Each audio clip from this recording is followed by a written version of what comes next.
Simpsonovi. Dravec a fešák. Úterý 11:55 dopoledne. Co to?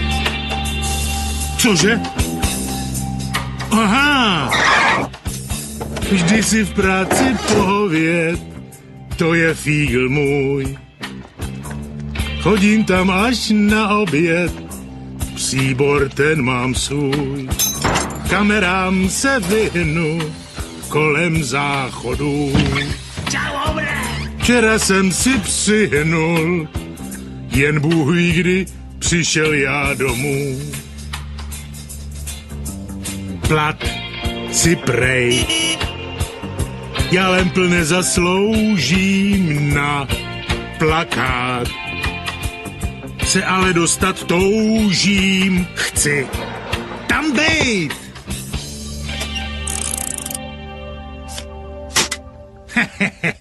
Když už jsem tu, tak si rovnou odpíchnu odchod. Poslední dobou mám jen dluhy. Přidáme tam nějaký přesčas.